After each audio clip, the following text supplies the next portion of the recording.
Pulezidenti Museveni alaze okunyola olw'okufa kw'abadde minisita omubeezi w'ebyokwerinda n'ensonga z'abaazirwanako kakati omugenzi Mateke eyafa ssabbiiti ewedde ng'obubaka buno abutisse omumyuka we Meeja Jessica Alupa amukiikidde ku mukolo gw'okuziika omugenzi nga wasooseewo okusaba okuyindidde ku kisaawe eky'essomero lya Nyakabano erisangibwa e KISORO. And in particular, KISORO has been robbed of a good leader whose great talents and experience will be dearly missed.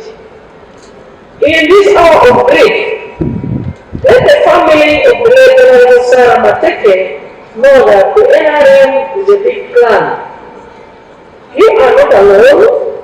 Please take inspiration from the fact that her life was full of purpose and meaning. When someone passes away, they leave a significant gap behind. Please, you must ensure that you receive proper health checks. And if you need to rest, do take the time to do so. Pulezidenti Museveni asabye abantu okuba abeesimbu kuba kino omugenzi kyabadde akulembeza ng'emirimu abadde agikola n'omutima gumu era ng'anyoleddwa nnyo olw'okufa kwe kubanga abadde amusuubiramu bingi ng'asuubiza nti wakuyambako okusobola okuggusa emirimu gyonna gy'abadde atandiseeko. She served as an example to those who knew her closely, and they found her to be kind and calm. Meeja Alupa yanjudde amabugo ga bukadde 10 ezooleddwa omukulembeze w'eggwanga Uganda Wakati Museveni nga baba oluganda bamwanjulidde oluganda lw'omugenzi Ruth Nyirwaneza Mateke nga gwe baagala gusa olubimbi lw'omugenzi. Minisita wa tekinologiya amawulire n'okulungamya eggwanga Dr. Chris Balyomunsi alambuludde ku mateeka agayitiddwamu okulonda omuweereza yenna mu gavumenti ng'ategeeza nti balina okuyita mu kalulu okulonda n'adda mu kifo ky'omugenzi. If a position of a member of parliament falls vacant, when the period remaining up to the end of the term is more than 6 months, then there will be a by-election to replace that member of parliament, whether it becomes vacant through death, resignation, or any other means.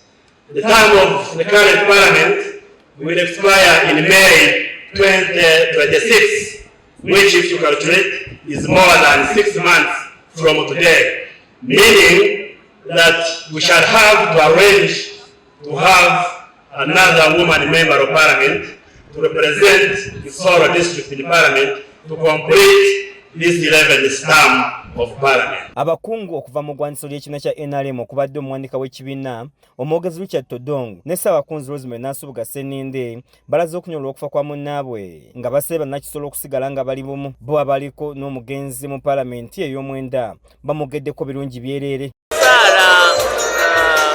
Y'omu ku abo bamemba ba palamenti abadde aneeyunira ennyo nga elder we era ng'abadde aneebuuzaako and he brought a lot of developments against him. He was the first person to distribute tracts, the school tracts, very many schools in Western Uganda at the time when he was the Minister of State for Education.